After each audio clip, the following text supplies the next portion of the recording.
that food is cool. No secret. Eat that food with a bowl and spoon. Everyone knows that food is cool. No secret. Eat that food with a bowl and spoon. Welcome to With Bowl and Spoon. Thank you for being my guest, Kimberly. Yeah, it's a why don't you go pleasure. ahead and introduce yourself? My name is Kimberly Bracken, and I live in Pittsburgh, PA. And I've been involved in urban agriculture for over a decade now. So, did you grow up here in Pittsburgh? I did not. I grew up in a suburb of Detroit. Oh, wow. I lived there through high school, and then I went to a small college in Michigan, Hope College, where I actually met a group of friends, and we just had a lot of shared values.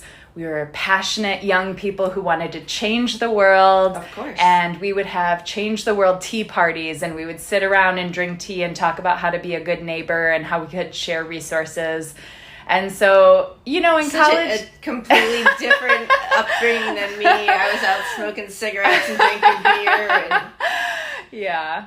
in the mosh pit, yeah. Yeah.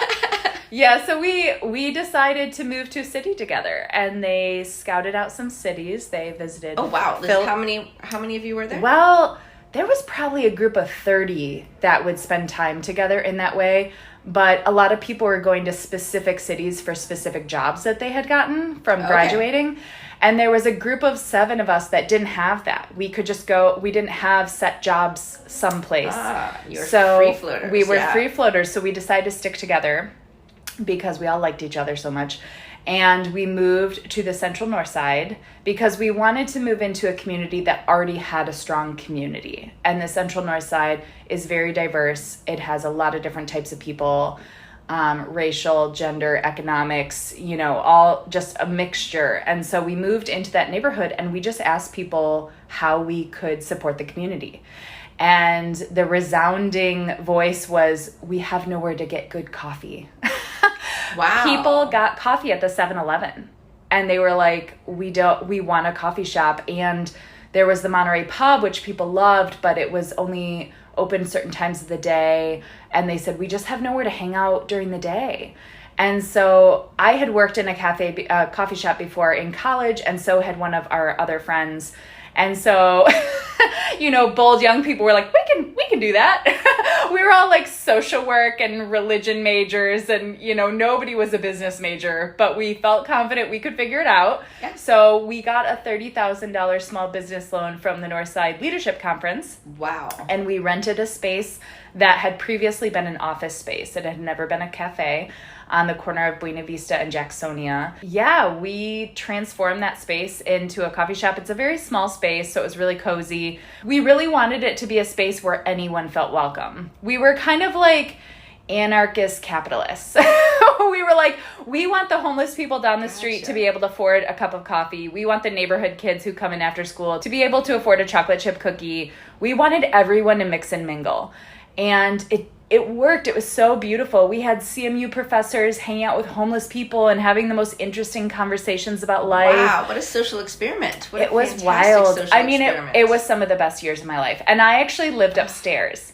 So I could roll out of bed, open the cafe at 5:30 in the morning. The sun, it has beautiful windows on 2 sides of the building, and the sun would just pour in the morning. I love that. The beauty of a coffee shop is you get to know so many different types of people, and a lot of those people are still acquaintances and also good friends now. So there are other people that are still in Pittsburgh? They are, yeah. Might I know some of them? Phil Johnson is the director of operations at Millie Ice Cream. Okay. He worked as a roaster at Commonplace Coffee for a while. Joanna Deming is the head of the Food Policy Council. And her husband Gavin runs Allegheny Goatscape. Right. So, and then... I know them. Yeah. Ashley Northcook is a psychologist. She's a therapist. And let's see who else. Our friends Emily and Steven, they actually moved back to Michigan to be closer to family because they wanted to raise their kids there. So, and that was the 7 of us. And we made all of our decisions completely consensus, which is amazing and probably really inefficient, but that's what we wanted to do at the time. And I ran the art, so I would have I rotated that art pretty much every month. So I loved that because I would go to the gallery crawl and I would find an artist and I would contact them and I would, have them do a show for our space, and then we would have a big potluck and sell the pieces, and they would make most of it and we would get a small commission. And I loved everything about that cafe. It was called Beleza Community Coffee House, and Beleza means beauty in Portuguese.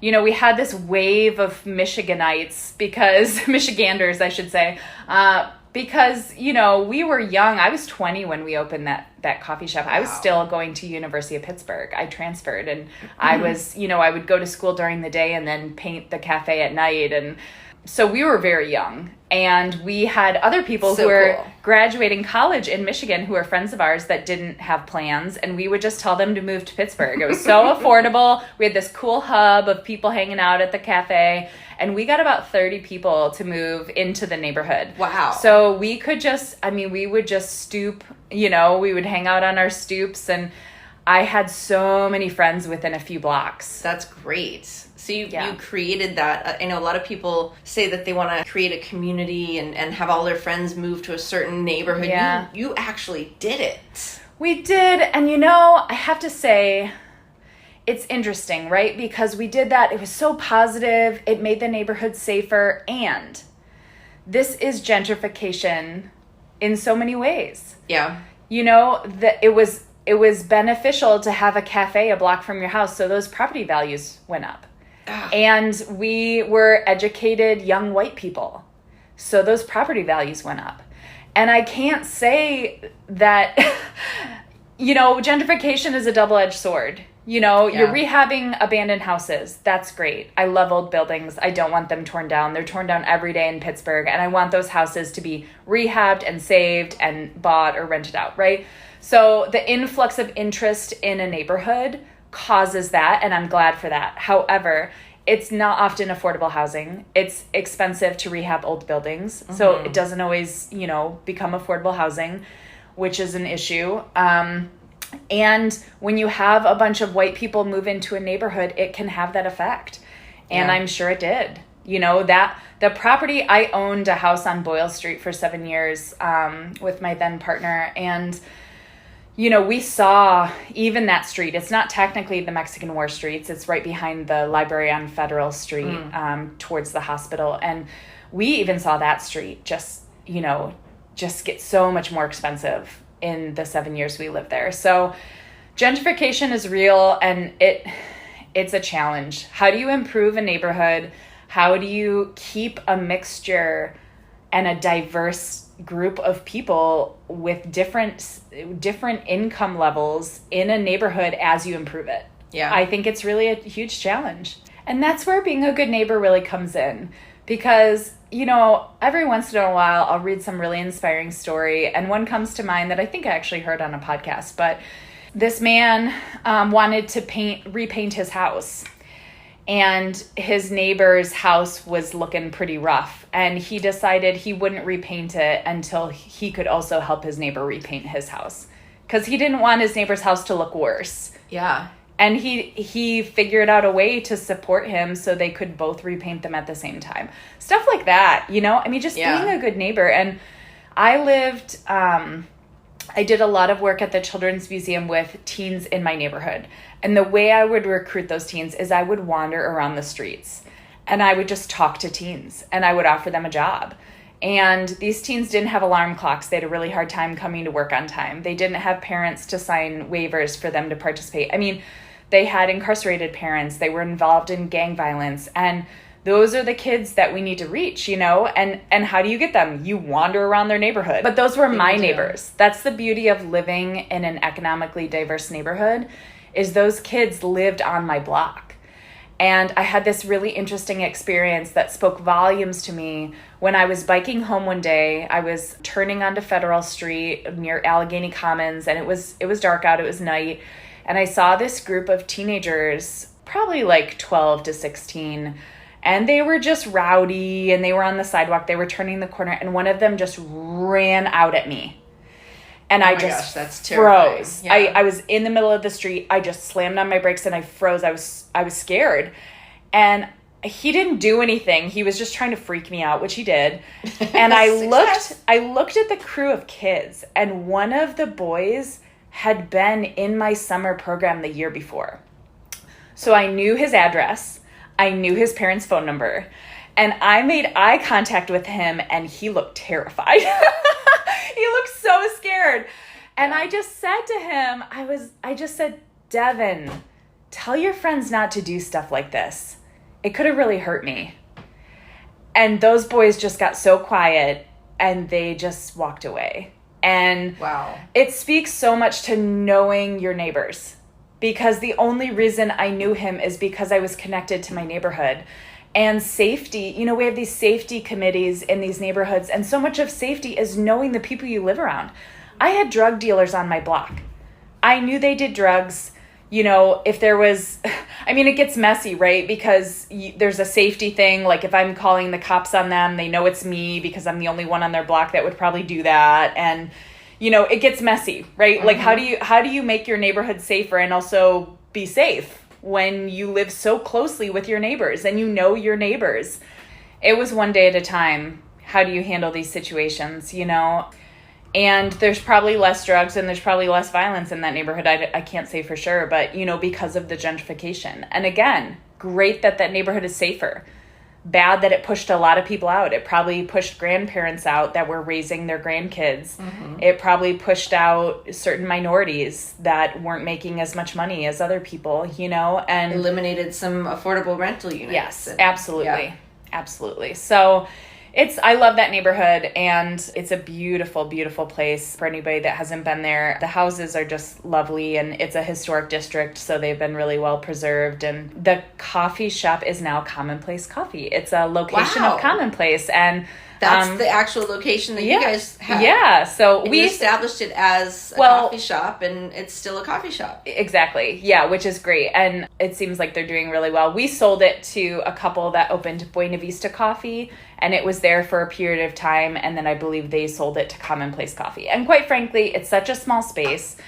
It's hard to make that a sustainable small business that isn't part of a larger entity. So I think the beauty of Commonplace is they have multiple locations. They roast their own coffee. So they have a better margin on things than we were just ourselves, you know. Yeah. So I think that they seem like they're doing well there, and I think that probably really helps to be part of a bigger kind of mothership operation. Sure. Well, I was going to say it's not particularly small. Like I wouldn't have thought that was the space, because that space seems pretty significant. Although I was there in the summer, and you've got the outdoor seating. You've got the park across the street. Yeah. It's an amazing place.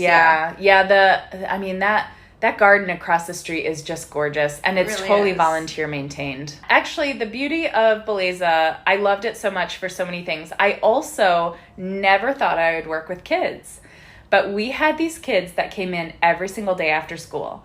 And they would ask somebody in the coffee shop for $1.25, and they would buy a soda or they would buy a chocolate chip cookie, and they would just sit around. They had nowhere to go. And I lived upstairs, so I asked their grandparents if they could come over and cook with me. And what was so fascinating is these boys, I had these 3 boys, they were probably like 8, 9, and 10. And I said, do you guys want to come over and make lentil soup with me? And they were so excited. Did they know what lentil soup was? They had no idea. No.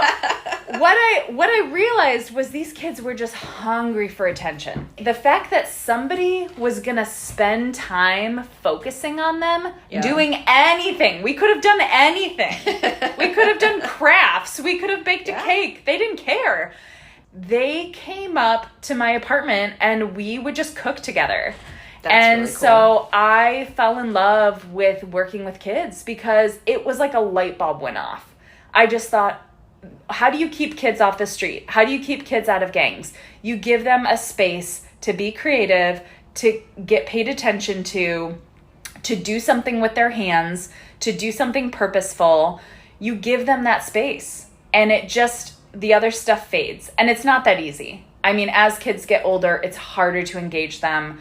But kids join gangs at young ages because they're looking for a family. And sometimes they don't have a solid family foundation. So they're looking for that. So if you can give them a space and a community with positive reinforcement, that's something. You know, it's worth a shot. It's worth a shot to keep them in a positive way of being, you know? So I was really inspired by the time I spent with those kids. And so Jackie Hoover was a neighbor of mine, and she came into the coffee shop all the time, and she saw that I was spending time with these kids, and she said, you know, you should apply for a small grant, because I had started to run a mentoring program.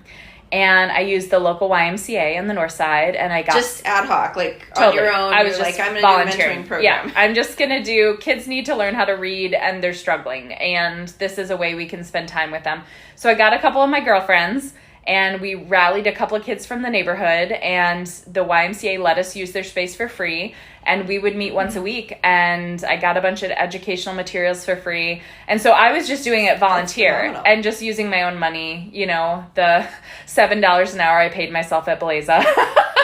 When you know, the first couple of years, you don't pay yourself. You really don't pay yourself. We tried. Mount Ararat Baptist Church had these small community grants. So I wrote my first grant.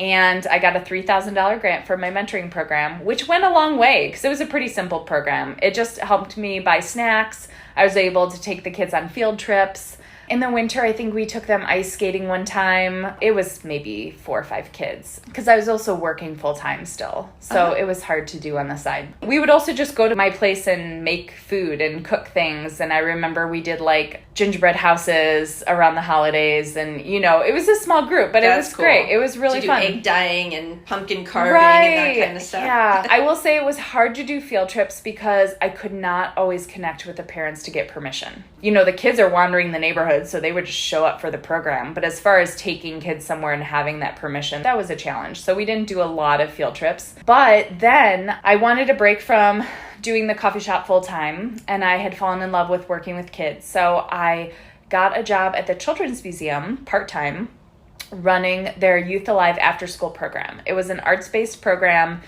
And so I designed activities every day, about an hour of activities for 25 middle schoolers from Allegheny Traditional. So it was me, my coworker Jawanda, and 2 high school interns running that program, which if you know middle schoolers and you know rowdy middle schoolers and you know 25 rowdy middle schoolers, it was a handful. And those 8th grade girls were so mean. My first year, I cried so much because oh my gosh, they smell your fear and they are mean. They are mean. So once I got, you know, that was my first year working with a lot of that age group. What happens is you get more confident and you just let it roll off your back. By my 2nd, 3rd year there, I could just laugh at it, you know. But when you're first encountering these inner city kids, they're just rough. Like, they're growing up in really intense environments. They don't always have a loving, supporting family around them, community. They don't have all their physical needs met sometimes. And they're rough. They're survivors, you know. Some of these kids, obviously it's different for every kid. And some of those kids at ATA had great families and were super involved in their lives. You know, it wasn't everybody. But some of them had really hard lives, and they take that out on you. They say hurt people. Mm-hmm. You know, those kids have some type of trauma or pain in their life. I mean, you don't really see people who are incredibly mean who haven't gone through something. But, you know, I toughened my skin. I got more comfortable. And as the kids realize you're more confident, they pick on you less. Because they know they're not going to get anywhere. There's no reaction, so why bother? Or you get sassy. That's kind of smart of them, though. Yeah, you get sassy and you talk back to them. Yeah. You know, you learn to speak their language. Good responses. And if they're sassy to you, you're sassy back, and it really kind of cuts the whole thing in half. So you have a food podcast, and this is where my food story really begins. Well, I should say it started a little bit before that. I had friends. The coffee shop is, you know. The coffee shop, I got into caring about local food. We sourced from a local baker who was fantastic. He used to be a chemist. And he would tell us all the formulas of the baked goods, and he was such a cool guy. We just adored him. His name was Joe. Still around Pittsburgh? He is not. He was helping a family member shovel her driveway, and he had a heart attack. Oh, shoot. Yeah, Lost him. He was such a good guy. We really grieved that. I think that was after we closed the coffee shop after we sold it. We have great memories of him. He was a fantastic guy and excellent baker. We had the best cinnamon rolls. They were just huge, and we had cream cheese frosting, and we would serve them warm, and they were delicious. So, what year was the coffee shop open? 2006 to 2009. Wow. It was about 3.5 years. Yeah, the last half year we were navigating how we were selling it and kind of closing shop. We got wraps and salads locally. I think it was Mung Bean Dynasty. It was like this place that specialized in fresh sprouts. Yes, I remember that guy. Okay. Yes. Yeah, he ran it out of the south side. We would go and pick up a whole load, and so there were salads and wraps. We had very limited space to serve fresh food, but we tried to make sure we had something. So I got into local food then, and I started getting passionate about food justice and the global food system and the local food system. And I was a vegetarian for ethical reasons, and lots of my friends were too. And I got into urban ag through my friends Courtney and Mark Williams. They worked, I don't know if they were at the Pittsburgh Project at the time, but they ran gardens there. They were really talented at growing food. And then later on, they actually jump-started Ballfield Farm, which is my favorite place in the entire city of Pittsburgh. It's so magical up there. If you've never been there, go to a volunteer day and take it in. It's just gorgeous. It's a permaculture farm. They have fruit and nut trees, berries. They grow a ton of vegetables and herbs. They have a hoop house with a giant fig tree and a giant rosemary bush, and they grow gorgeous tomatoes in there. And my friend Carol Gonzalez manages a lot of the project now as a volunteer. So it's totally volunteer run. You can be a member for something like $30 a year. And every time I go there, they're handing me bundles of garlic and, berries and tomatoes and squash. And I mean, it's just, they grow so much food. It's amazing. It's so amazing. It's an abandoned ball field tucked into the north side. And Courtney and Mark worked with a group of people, and they remediated all the infield, and they started a farm. It's gorgeous. I believe Allegheny Land Trust through Trolley, which I'm on the Trolley committee, that is it's a project between Grow Pittsburgh and Allegheny Land Trust, and they work to purchase agricultural spaces. So I really want to spread the word about this, because we are actively looking for farms and gardens in the county that have been around for a couple years, that have community support, so we can protect them. And they are working on purchasing Ballfield Farm to protect it. So that's great. And it's also nice to have a baseball field because it's got a wonderful deer fence around it. Yeah. I mean, they still get groundhogs and rabbits. Yeah. I was friends with Courtney and Mark, so we would talk about food, and they were really passionate, and they knew a lot, and I just started researching local food. And, being a vegetarian, I was eating a lot of soy. And my whole reason for being a vegetarian was I wanted to support a more sustainable food system. And I started learning that a lot of soy was being grown in the Amazon, and they were tearing down the rainforest at rapid rates to grow soy. And that was so eye-opening to me. Yeah. And so you think, what am I doing? What am I buying? What am I investing in? And at the time, in the early 2000s, there wasn't a lot of local organic soy, sprouted organic soy. That that wasn't as much of a thing. At least I didn't know about it. No. So, and quite frankly, I didn't have the healthiest diet, because I think as a vegetarian, I ate a lot of carbs and not enough protein. And, it wasn't like, my health wasn't great. And so once I learned about soy, I thought, now we have pea protein, we have seitan, we have all these things. So I started doing research, and I found local companies that grew grass-fed beef, that grew poultry, that was eating organic feed, that was pasture raised. They killed their animals in a humane way.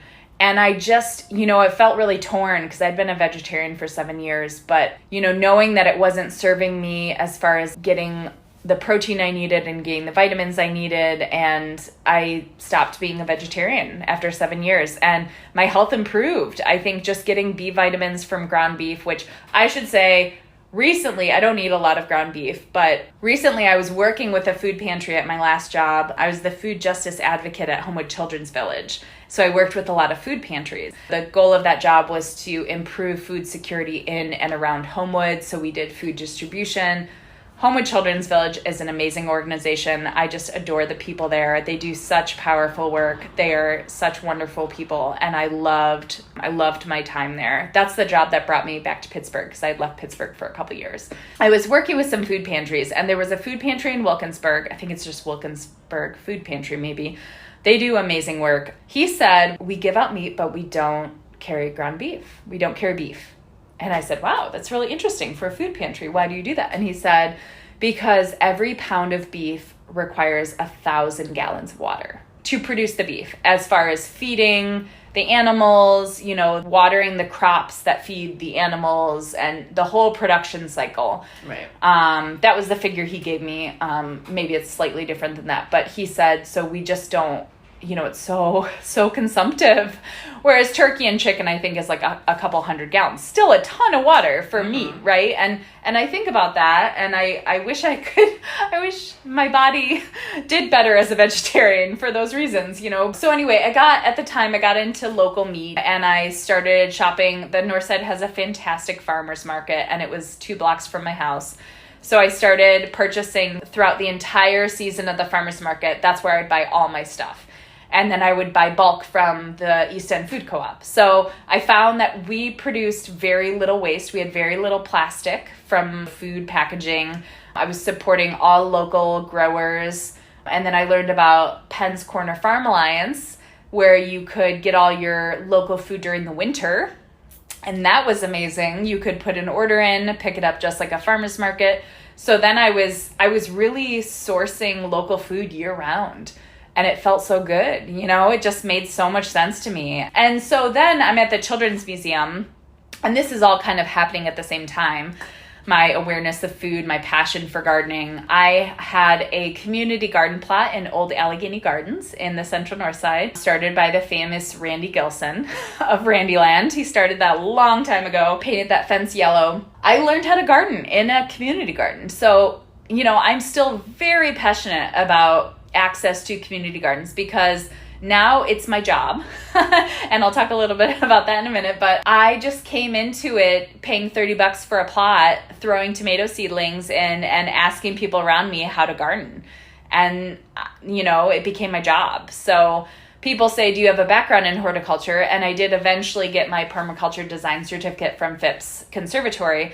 But when I first started at the Children's Museum, I wanted to start edible teaching gardens because we didn't have any. My gardening experience was from being a community gardener. It's a valid experience because you learn. My garden neighbor was Gwen Moyer. She's wonderful. Yes. Do you know Gwen? Yes. She's so great. I miss her. And she was an amazing gardener. She just knew how to grow food, and she'd grow so many tomatoes and can them up, and she was just sweet, and she would just let me ask her a million questions, and she imparted all of her wisdom, her decades of gardening, and I learned a lot from her. I learned a lot from Gwen, and so many other gardeners that just taught me. Jana Thompson was the volunteer manager. I just called her the other day to learn about espaliering fruit trees as per my new position at Tree Pittsburgh. She knows a lot about that. Her entire backyard is a permaculture food forest.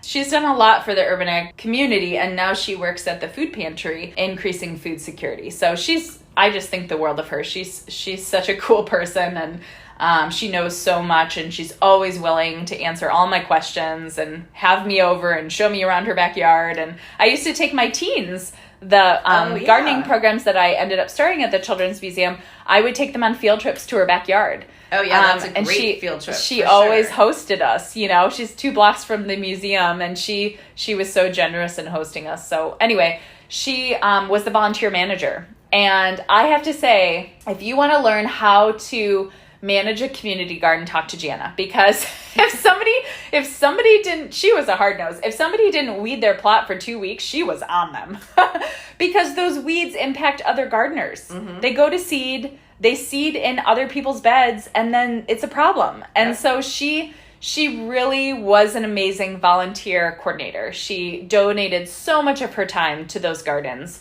for so many years. I mean, I had a plot there for something like 6 years, and I think she was doing it the whole time. So she was there for a long time. So I was a community gardener, and I started working at the Children's Museum, and I did my first season. Now, I'm a pretty creative person, but I don't have a background in the arts. So I was doing all this arts programming, and I would bring guests in who were specialists in different things. And we'd work with cool organizations. Like, I think Lakeisha at Ujima Collective came in and did a bunch of projects with like African printing, African symbols and printing. And, we'd have really cool guests come in, and we try to make the programming really rich. But my heart was in gardens. And so I went to our executive director, Jane Werner, and at the time our development department was in transition. So we didn't really have people who had a lot of spare time to write new grants. And I had written one small grant, but I had a background in writing. I had studied English in college, and I'd done some professional writing and internships. So I was a pretty confident writer. And I just said, hey, can I write grants to build edible teaching gardens here? We have all these spaces, and I showed her pictures of all the little spaces around the museum. And she said, sure. So they allowed me as part of my part-time job to write those grants. And so I just did some simple searches. It was at the time that Michelle Obama was doing Let's Move Museums and Gardens. Mm-hmm. So there was a big wave. Sweet. Yeah, perfect. There was a wave of interest in museum gardens, in edible gardens, in food education. It was the perfect time. And that had just started. So I found Nickelodeon had a $2,500 grant. General Mills had a $10,000 grant, and Allegheny County Health Department had a $7,500 grant. So I wrote those 3 grants, and I got all of them. Sweet. Congratulations. And so Jane said, all right, build your gardens. And, I did not know the first thing about building a public museum garden. But our deputy director at the time, Chris Seifert, was fantastic, and he had a background in landscape design and landscape architecture. So he worked with me, and, I was well connected because of the coffee shop. So I knew a lot of different people. So I knew contractors, and I knew people who were rehabbing old buildings, and, there was a ton of that in the north side. So I knew a lot of contractors. So my friend Rob Edgar knew this guy who was tearing down a warehouse in Wilkinsburg. And he said, I can get you a bunch of old wood, like really good solid wood. So he brought over these huge planks of wood, and we built raised beds. And then he had this stack of old terracotta chimney liners that he just gave me. So we created beds out of the terracotta chimney liners and planted in those. And there was all different sizes. So one of my favorite beds was like, there were these huge rectangular chimney liners, and they were just so beautiful. So it was a really unique garden, And then the grants, I got them in like late July. Well, in Pittsburgh in late July, it is pretty hard to find vegetable seedlings. It's a little bit better now because I think gardening, especially with COVID, has had a huge boom. But at the time, there was not a lot of nurseries doing that. So Mindy Schwartz of Garden Dreams, somebody told me about Garden Dreams. And Mindy Schwartz, also one of the founders of Grow Pittsburgh. It was she? Yeah. I guess I didn't know that. Yeah. So, and she worked at Construction Junction. So she was in that whole East End community over there. And Garden Dreams was, her brainchild. And I heard about it, and I went to her and I said, I have all this grant money and I need to plant a garden. What do I do? It's fall. I've never done a fall garden before. And she invited me over to her house, and she sat down on the computer with me, and she gave me the best hoses to buy and the best tools to buy, and the best everything. And she just pointed me to everything I needed. Oh my gosh, that's amazing. She was amazing. Those gardens wouldn't have happened in the way they did without Mindy. She became a good friend of mine. She was such a good friend. And there was a season later in life that was a really hard season that I was going through depression, and I worked at Garden Dreams. Oh, wow. And it was a hard season of my life. I wasn't totally myself, and she was just amazing to me. So I think she lives in Maine now. She's not around. And Garden Dreams obviously is run by Grow Pittsburgh, and they're doing great work over there. But Garden Dreams was foundational. She also showed me how to do winter gardening. So she set me up with rebar, and she cut all the PVC pipe, and she got me the big plastic. I mean, she just taught me so much because she knew how to do all that stuff. It had to be overwhelming. Like, you go in there and you're like, I don't know what to do. And she's like, this. I was so hungry for it. My 20s, I had infinite energy. I You're still in your 20s. Okay. I am in my 20s. I am like 24 years old. I mean, I was young. I was really young. Yeah, what did I start those gardens in 2010, I think? I was hired at the museum in 2009, I believe. I'm really bad with dates. I think it was 2009, and then a year in, I got all those grants. So I was still running the after school program. Now I was building gardens, and then I was connecting the gardens with every program at the museum. So we had tot hikes. So then the tots would go in the garden. And then I met Melissa Butler. She was a kindergarten teacher at Allegheny Traditional Academy, and we were already working with them. She was already taking her kids. She would bring her kids over and do these incredible classes at the Children's Museum. She would have them lay on the floor and look at the dome in the post office and draw it. And she was just, that's cool. She would have these magical classes with her kindergartners. And she had such a command over her class, but she was so compassionate as well. She was such an inspiring teacher. And I didn't have any teaching background. So I will say to this day, Melissa Butler taught me how to be a teacher, because I love teaching now. And I've never been trained as a teacher. I just have a lot of experience doing it in those gardens. I really learned from being alongside Melissa. And so she started bringing her kids to my garden. And then she got the other kindergarten teachers to bring the kids to my garden. So I was doing multiple field trips in the garden every week for years. And we started opening it up to other schools. So then I had 3rd graders and 5th graders and 8th graders. And, I just work with the teachers to design lesson plans, and we would do math, or we would do science, or really we would just take them around and have them taste everything. We'd give them cherry tomatoes. And I remember this one class harvested our entire harvest of carrots.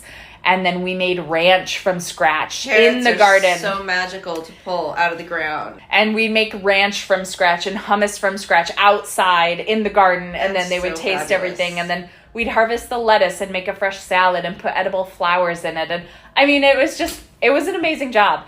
And so with all those grants, the museum realized the benefit of how we could just explode these gardens into all of our programs.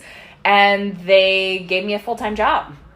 Yay. So I just created that job pretty much with the museum out of all this grant funding. And then Alcoa came to us and they said, we want to give you $25,000 a year to do green programming.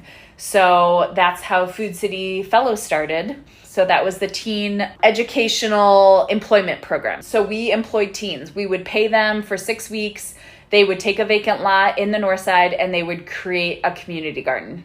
And they would grow all the food. They would lay the compost, the cardboard. We would do a soil test before all that. We'd test the soil, compost cardboard, make sure it was safe to grow, build raised beds, build fences. We did that every year. And the first year was a partnership with Women for a Healthy Environment. They gave me 2 of their interns, and we designed that program together. And then even actually they started kind of running a wing of it on their own too. I worked with Michelle Nakarati-Chepkis, who's still there at Women for a Healthy Environment. So that was just a really exciting program. We were doing field trips. We were doing that program. We did an entire farmers market series where we did raffles of like green cleaning and home preserving and just like educational books. We just give books away at the farmers market, and we would have demonstrations, and we did kayaking on Lake Elizabeth for a summer. And so Alcoa became a regular funder. So they would give us $20,000 every year, and it would support all of our garden programs, the main garden. Then we built an outdoor classroom. Keep America Beautiful came to us, Keep PA Beautiful, as part of Keep America Beautiful. They said, we want to give you money to make an outdoor classroom. Wow. So we took our fenced-in outdoor space that the preschool at the museum uses as their play space. It was just dirt. It's flat dirt, nothing in it. And we created a berm for the kids to run around and raised beds. And I planted fruit trees that I espaliered around the fence that Jana helped me with. She pruned those for me for a couple of years. Musical instruments and a deck and a shed. And I mean, we just built that space out, and it's still like that. They still use it. Oh, that's so great. And there's peaches on the peach trees. And I talked to Danielle Linzer, who's the director of education over there now, and she said they got apples this year. So those fruit trees are still producing. And then we did a permaculture garden with Juliette Olshock, who's now at Phipps. She was running a permaculture consultant project at the time. And we did a permaculture garden with elderberries and pawpaws. Unfortunately, the museum reached a point where they didn't feel like they had the capacity to keep all the gardens. That was a pretty small garden, so they did just turn that into grass again, which was sad, but, you know, I'm glad the other gardens are still up and running. They have a full-time person now that does garden education, and they're still going. And it's cool because I had all these dreams of having these, like, people that weave vines and make willow structures, and I wanted like all this art in there, and they've done that since I left. They had people come in, and now there's this really cool kind of entrance way. They're about to rebuild the beds again because that wood doesn't hold up for too long in the garden. What a legacy for you to be able to go back and see. Oh, I love it. You know, you created all of that. Yeah. You helped to create all of that. Yeah, and you lots of help. Complete responsibility for it, but I was out there shoveling the dirt every day. Absolutely, you built that, and it's still here, and it's lived up to your dream of what it was going to be in the future. So that's phenomenal. Congratulations on that. That's huge. Yeah, and it says so much that, you know, Jane, I learned so much about being a leader from Jane Werner. She is such a powerhouse, and she's delightful to work with. And she's so open-minded that, you know, she loves innovation, she loves creativity, and she's always interested in how we can expand things and how we can create more programming and how we can bring fresh ideas into the museum and who are the artists we can work with. And so, you know, for me to go to her, she didn't say, well, do you know how to write grants? Well, how many grants have you written? And, you know, she just said yes. She said, try it. Just try it, you know? And then actually, the story behind it is that we were going to use this fenced-in space that belonged to the property managers of Allegheny Commons. It was right across the street. And they had agreed to it. So I wrote the grants thinking the garden would be there. And then they changed their mind. So I went to Jane one day. I said, look, I've got almost 20 grand and I don't know where to put a garden. Like, we have no space. And she said, well, let's take a walk around the museum. So we walked around the museum, and there's this little L-shaped space right when you enter the museum that the lobby looks down onto. And she said, how about here? There were some, like, dying bushes. Like, there was nothing there that was important. And the bushes weren't even doing well. And she said, how about here? And, you know, just the way she was able to pivot, you know, that's why that museum has been so successful. I think Jane knows how to pivot. She saw a challenge and she's like, well, let's figure out plan B. No big deal. Like, she's done it a million times, you know, like, because she led that entire expansion. So the museum was the post office and the Buell Planetarium, and they were running programs out of both. And then she spearheaded a capital campaign to build the center structure, the lantern building with the beautiful Ned Kahn sculpture on the outside that wavers in the wind like the breeze, you know. And that was all, like, Jane spearheaded that whole thing. So she really is an incredible leader. I felt very fortunate. And what's cool is she was not a regular. I met her at Beleza when I worked there. Oh, that's great. So Salim Gabriel was executive director of the Pittsburgh Project. And when my friends were scouting a city to move to, some of them had worked at the Pittsburgh Project in the summer, and that's how they got to know Pittsburgh. So they knew Salim, and Salim had a vision of bringing thousands of young people into Pittsburgh. You know, we have this population that's much less than Pittsburgh at its peak. We used to have something like, 800,000, 1 million people. Now we have 350 or something. I don't know. At one point we had 600,000. 600, okay. So we're at half the population that we were built for. Yeah. And he just had this dream of getting young people to move to Pittsburgh. And every summer, Pittsburgh Project would employ young people to repair elderly people's houses and run summer camps for young people. And so I got to know Salim through my friends. And he was friends with Jane. He is friends with Jane. And so Salim would frequent our coffee shop and have his meetings there. And so he introduced me to Jane when I was still at Beleza. So then it was really cool to get to work with her, you know, at the museum after having met her at Beleza. So I learned so much. It's such a small town. It's such a small Pittsburgh. It's why I love working here. Yeah. Or living here. There's 1 degree of separation. Yes. Yes. I left Pittsburgh for 4 years, and I decided to move back because of the community. I love the city as well. I love the topography, I love the culture, I love how much is happening all the time, but the people here are just gold. I have so many friends that feel like family, and we would do anything for each other, and we still share resources, and we still, support each other's kids and families. And I am so lucky. I can go a lot of places in the city and just bump into people I know. Yeah. Whether they're close friends or just people I know from being here, I'm always surprised when I meet someone and we have so many friends in common that we haven't met before. Yeah. Like you and I. Yeah. I am surprised. And like Joe, I never had any sort of interaction with Joe before she became the director of the Food Policy Council. Yeah. It's really weird. Yeah. Yeah, it's great. I mean, Pittsburgh has all the benefits of a bigger city, but it's a small town in a lot of ways. And that's why I love living here. I plan on being here for a long time. I really love it. So, yeah. So the museum, we started all those gardens. We did a lot of garden programs. And then I mentioned I went through a depression. So my life changed in a lot of ways. I left Pittsburgh for a couple years. And when I came back, I was back on the urban ag scene. I was working at Homewood Children's Village. They created a new position called Food Justice Advocate. And I was so grateful that they hired me in. And the team there was just a total blessing to work with. They were just fantastic people. I loved everybody I worked with. And I essentially was a case manager. I had a bunch of families that I would work to get them anything they needed. And there was several of us, they were called advocates. And that model of Homewood Children's Village was based on the Jeffrey Canada model of Harlem Children's Zone. And it was cool because I saw Jeffrey Canada speak at the New Hazlitt Theater many, many years ago. When I was still at the Children's Museum, I think is when he came. And I was so inspired by him. I knew about Homewood Children's Village because they said at that meeting, at that lecture, they said, we're going to start a chapter in Pittsburgh in Homewood. And we're doing this. And so that was Homewood Children's Village. And so I knew about it from its inception. I was at that meeting where they announced that. Jeffrey Canada was so inspiring. And so to work at Homewood Children's Village, then to come full circle, I was so excited to be there because I knew kind of the birth of it and where it had come from. Yeah, and then the team there is just incredible. So I got to do this food justice job. We would get phone calls of people just saying, I have no food in my house and I have 3 children. Can you help me?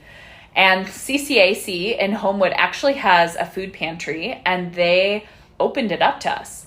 I could take families there and they could just get as much food as they needed. It was so incredible. And then we worked with Bible Center Church to do food distributions. We would deliver food. We would get free boxes of produce from the food bank. We would deliver a 15-pound box of produce to about 90 people every other week. It's very powerful work. And so I was helping people with housing. I was helping people with utility payments. I would just meet at Everyday Cafe, which if you haven't been there, go to Everyday Cafe. It's a little gem in Homewood. It's such a wonderful place to meet or work. I spent a lot of time working there because we were mostly remote as a staff. I would just meet with families and I would say, what do you need? And I would tutor their kids after school. And I would, if their kids were having issues in school, I would go to the school. I would be with the kids. I would take them where they needed to go, get them home, get them wherever. And I was very involved with some of those families. And it's like groundbreaking work. You're helping people not become homeless. You are helping people get into programs where their utilities are covered so they have gas in their house. They do social work. They pretty much are case managers, and that's life-changing stuff. It's hard work. It is emotionally draining work. Yep. And they are doing it every day. Yep. So I just think the world of them, and I had a great experience working there and felt like I was supporting people in making real change. One of my families, she came to me and she said, look, I've got a couple of kids. I need a job. I'm thinking of going back to school, but I don't have money. And I said, what do you think about culinary work? Because my friend Jen Flanagan runs Pittsburgh Community Kitchen. She was a neighbor of mine in the Central North Side and a regular at Beleza. And I used to babysit her kid. She came across this model out of Seattle. She found the funding and she started that project. And talk about changing lives. They remove barriers to employment. So if somebody comes to them, they have no money, they have no ID, they have no job references, they have a jail record. Pittsburgh Community Kitchen welcomes them with open arms, helps them set their lives up, and then gives them free training and places them in a job. I mean, completely life-changing work. So Jen is still a friend of mine, and I just love what she's doing over there. I just think the world of her and that work. And so I was able to get one of my families into her program, and she completed the program. She loved it, changed her life. You know, it was just really amazing work. I did a lot with food. We were trying to get the Westinghouse greenhouse back in action because they needed a bunch of repairs. They're really hoping to start it up. There was a science teacher there 2 years ago that was using it, but it had a leak, and they were waiting on the school to repair it before they could, you know, so we got kind of stuck in that process. But they have a garden, and there's teachers there that use their teaching garden. I actually was able to start food pantries at Faison and Westinghouse during my time there. So lots of help from other colleagues and the food bank. We got a grant from the food bank to get a freezer and a fridge at the Westinghouse pantry. They had a big room, and they were going to do a full service pantry. So they were going to have meats and frozen items and refrigerated and everything, dairy. So I hope that's up and running. I haven't checked on that lately, but I think they're still doing that work. Yeah, so I love my time at HCV. I got a great opportunity to work at Girl Scouts of Western Pennsylvania. So I left my food justice work. It was just a great opportunity. I love management because I love mentoring people. I love being a resource and encourager. My favorite thing at the museum was I had so many interns. I had so many staff when I worked there. And I just got to say, what is the work that you would most love to do? And then help them do that work. Help them get to a position in their life where they were doing that. And one of the projects at the Children's Museum I ran with a Chatham grad student, Beto Recon. He managed this language exchange program. I got a grant from the U.S. Department of State. They funded this program called Museums Connect through the American Alliance of Museums. And we got a chunk of money to work with a science museum in Quito, Ecuador, to do a year-long exchange program with teenagers. So we had our teens learn Spanish. We had about 60 teens in our program. They would come after school. They were high schoolers. And Ruth Spurlock, I had two staff, Ruth and Beto, and they both spoke Spanish. I didn't speak Spanish, but I wanted this program. I wanted to increase language learning. We designed this really cool program. Teens would come, they would cook, they would learn about food justice, they would learn about food systems. They would learn about Ecuador. They would Skype with teens in Ecuador and speak Spanish and English back and forth. So the Ecuadorian teens, they would be learning English. We would be learning Spanish. And we'd have these Skype sessions every week. And the kids got to know each other. And then we got to take 6 teens to Ecuador for 10 days. Oh my God, that's so great. And I got to bring 6 teens from Ecuador to Pittsburgh for 10 days. And I got to go to Capitol Hill to represent the program. It was a big deal. You know, U.S. Department of State. Cool. Got to go to D.C., got to meet all the other programs. Phipps ran a program from that grant as well. I think it was with a museum, because it was all museums, a museum in Africa. And my friend Jordan Molino, who is the exhibits designer over at Phipps, we went to college together.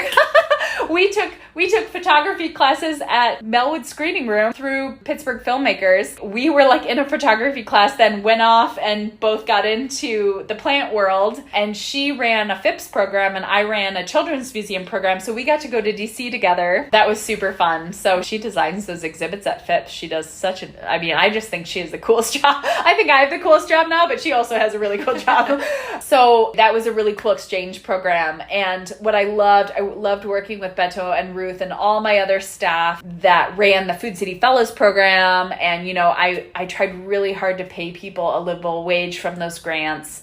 And I tried really hard to just like make their dreams come true. Like, you know, I would hire people that wanted to work in the urban ag world and wanted to work with teens. So they were already doing work they were excited about. But to get really specific, like, what do you want to do in this program? Help me design it, because you're going to be running it. So let's do stuff that you're really excited about. Because what I found is that whenever you're managing people, if you can bring their passions into what they're doing, they're going to be a better leader. They're going to be a better teacher to the people they're working with, and they're going to do better work if they're invested in what they're doing.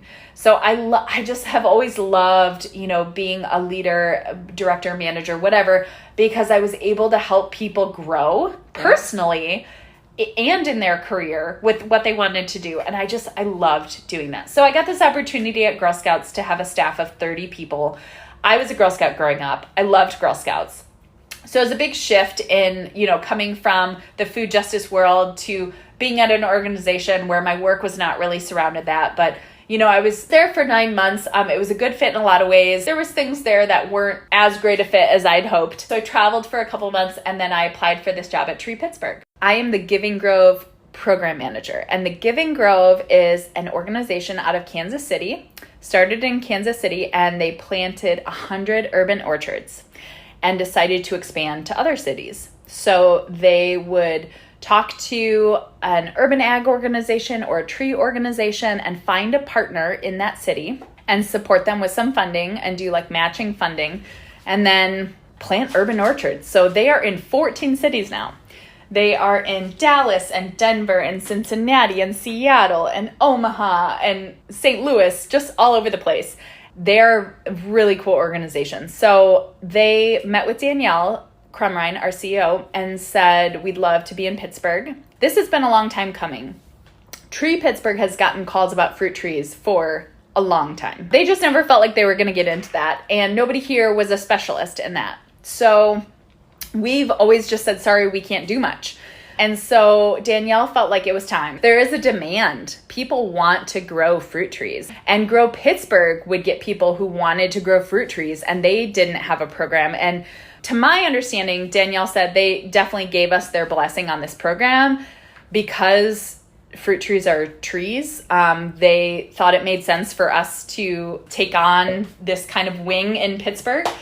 I have since learned that Penn State Extension doesn't even have anyone in the county that specializes in tree crops. So, I talked to Jana, who I mentioned before, Jana Thompson. She, about 10 years ago, she decided she wanted to transform her backyard into an orchard. She espaliers all the trees. It's amazing. She grows so much fruit back there. And she said that when she was starting off, there was nowhere to go. There was nowhere to ask. There's really a dearth of fruit tree experts and a connected community around orchards in Pittsburgh. So this program is just in time. It's perfect. And we are so excited to bring it to Pittsburgh. I just went to the affiliate conference with all the other 14 cities. They bring us together in one of the program cities. So we were in St. Louis this year.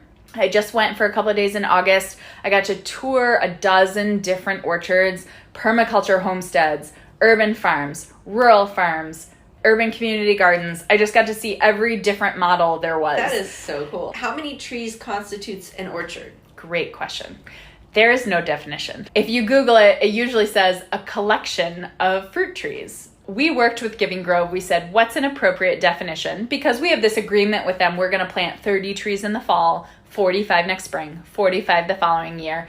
And we'll just keep across multiple locations, right? Allegheny County. And that kind of depends on how many. We are only doing disease and pest resistant varieties. Anybody that knows anything about fruit trees, they're not the easiest thing to grow. They get attacked by a lot of pests and diseases and require a lot of pruning, and commercial orchards spray a lot. So actually, one of my colleagues in St. Louis, he runs orchards, and he said he visited a commercial orchard outside St. Louis, and I can't remember if it was apples or peaches. They spray chemicals 25 to 30 times a season to get their fruit to look like what people want to buy at a farmer's market. There's a huge educational curve. And if I can tell anybody anything in Pittsburgh, it's organic fruit is not going to look perfect, but it's going to be better for you. It's not going to have those nasty chemicals. And a lot of the perfect fruit we are buying has been grown with nasty chemicals. Obviously, you can go to Whole Foods or the co-op and buy a really nice piece of fruit that's organic. So it's possible. When I was in St. Louis, I went to these organic orchards. Giving Grove promotes all organic orcharding. And we saw gorgeous Asian pears and gorgeous apples. It's possible. So that was the beauty of being down there. I got to see mature orchards that were growing gorgeous fruit that were organic. Now, I saw diseased trees. I saw dead trees. It's hard. It's not an easy practice. Michael Phillips is quite a legend in the organic orchard community. And Giving Grove, one of their practices that they promote and have adopted is a holistic spray that Michael Phillips covers in his book. Michael Phillips, it's the holistic orchard. And what it does is it builds up the ecosystem around the tree. So it's healthier, it's stronger, it's foliar and land spray, and it's got, fish emulsions, and it's a whole concoction so of it's these. Stinky too. Not all fish emulsions are stinky. It depends.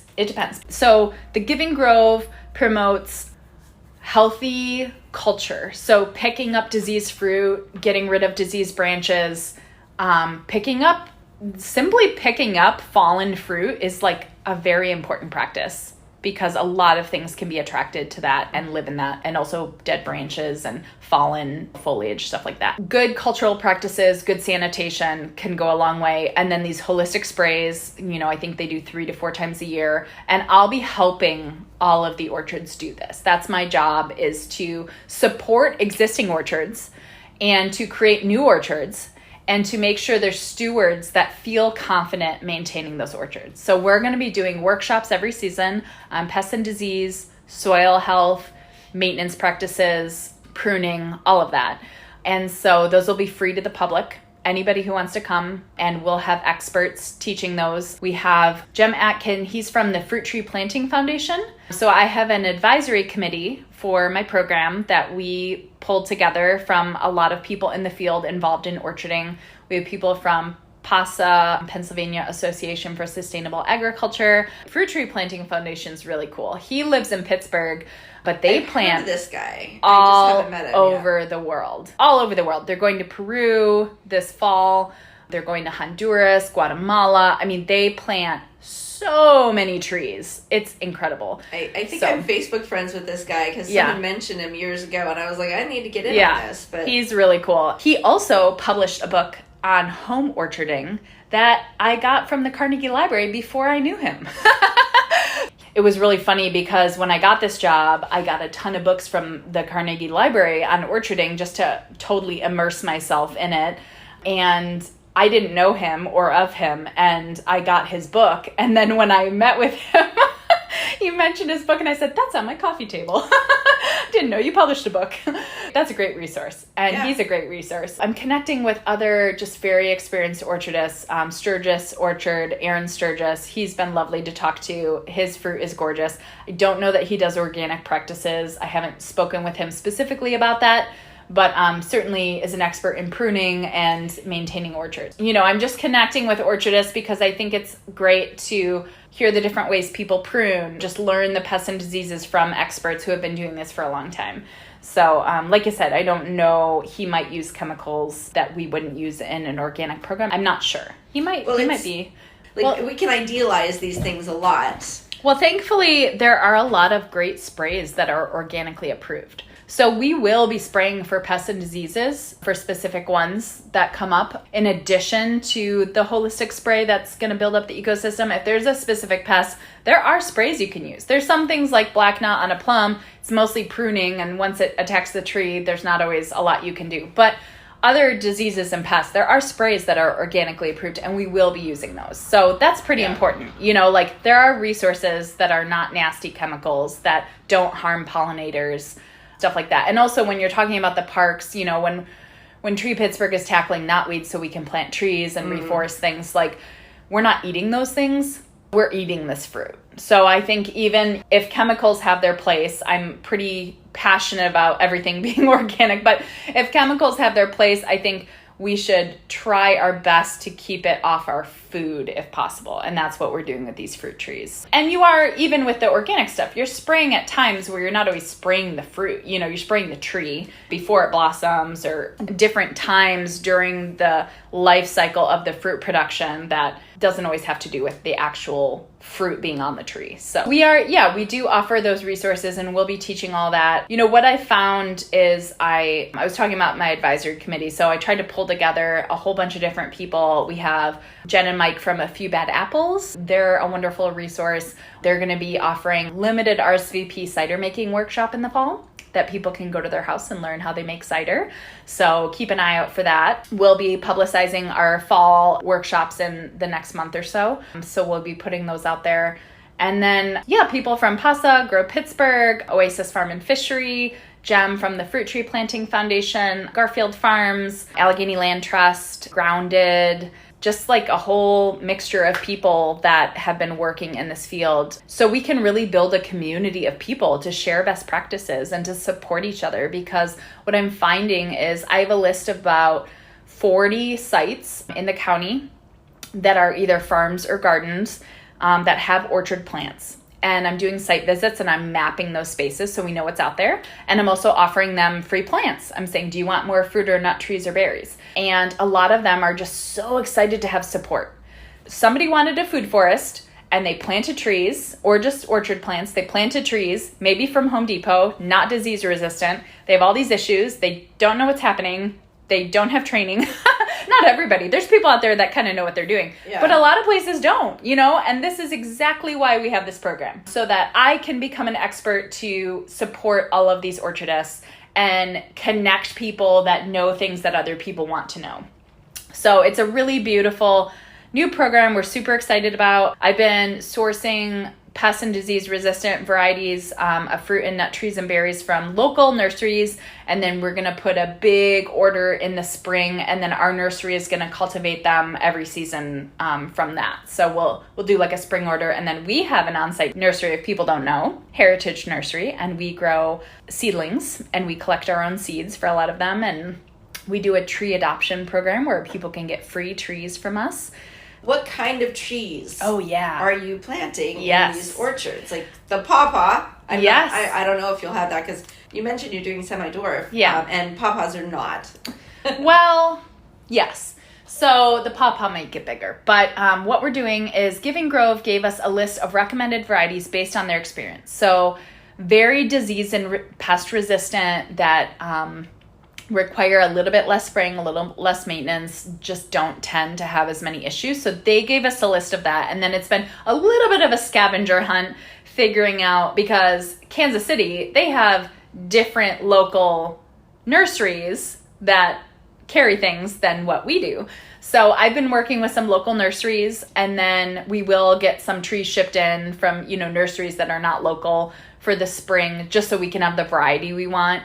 But it's been quite a fun little puzzle to figure out all the different pollinators that pollinate each other and all the different varieties. And then I'm also trying to get a variety of pears and peaches and apples and Asian pears that is the longest season possible.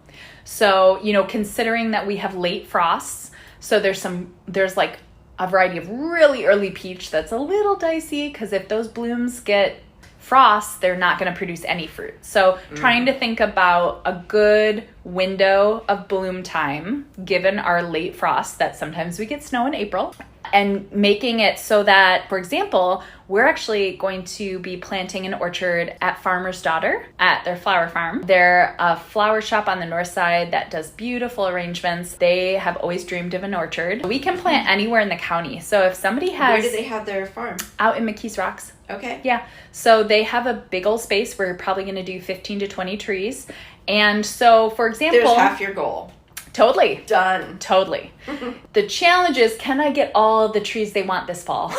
We might have to do half this fall, half next spring, based on availability. For example, I wanted to have a nice variety so I can offer people what they're really excited about. At Farmer's Daughter, I'm still finalizing my sourcing list, so I don't quite know what I can offer people for a few weeks.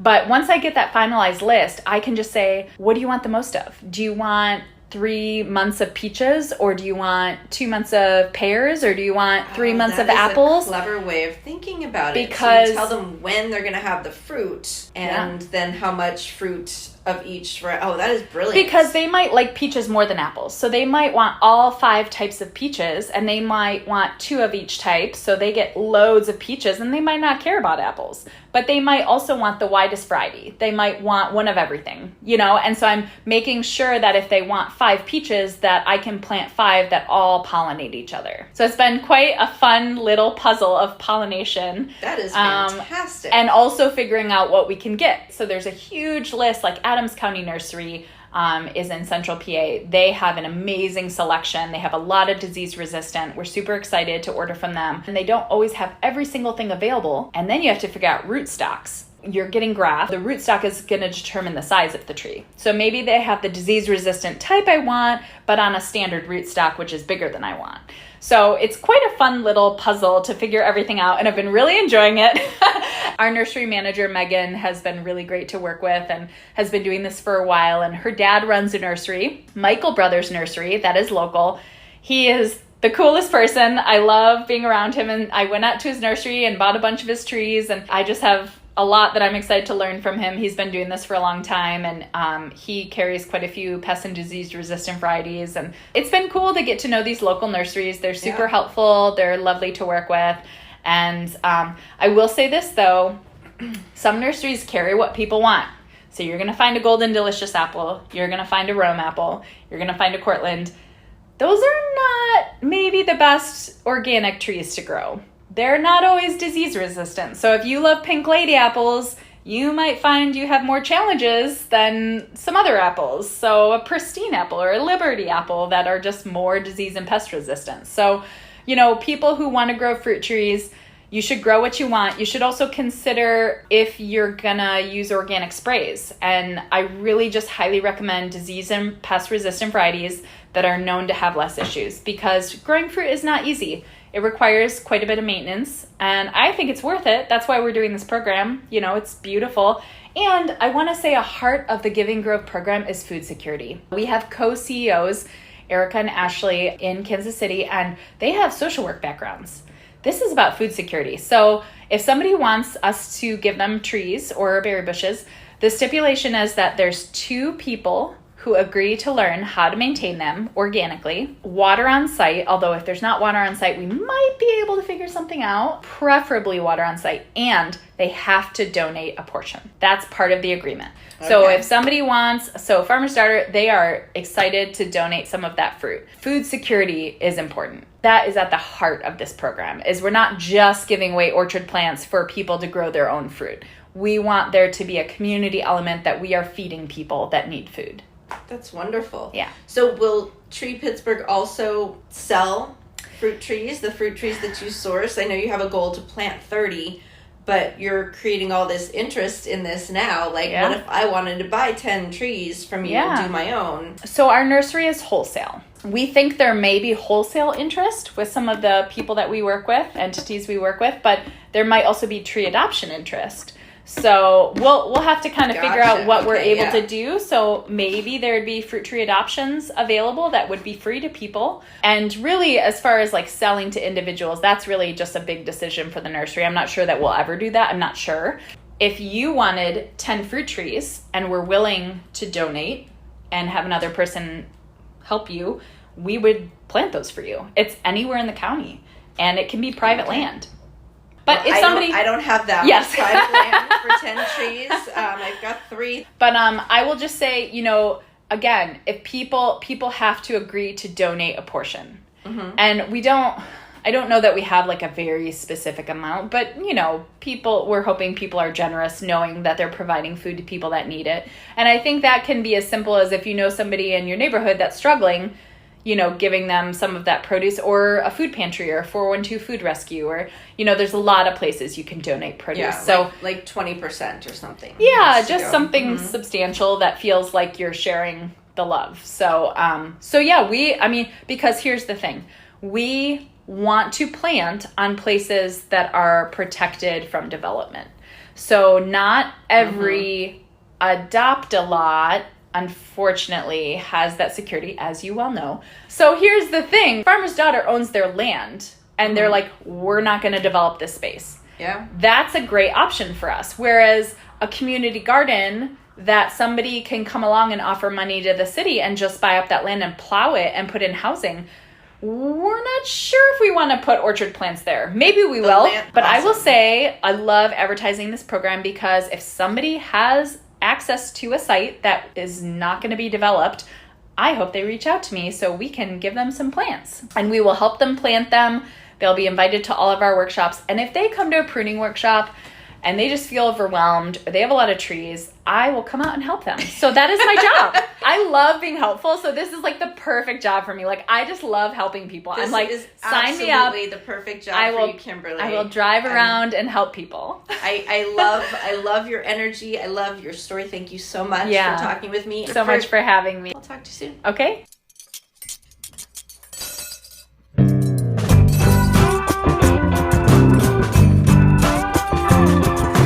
Everyone knows that food is cool. No secret. Eat that food with a bowl and spoon. Everyone knows that food is cool. No secret. Eat that food with a bowl and spoon. With Bowl and Spoon is written, produced, and hosted by me, Shelley Danko Day. Copy editing by Carolyn Ristow, details review. Original theme song was written and performed by Paul Labrise and Friends. You can listen to With Bowl and Spoon anywhere you get your podcasts. Follow us and send us questions or messages on Facebook and Instagram or on our website, withbowlandspoon.com. Thanks for listening.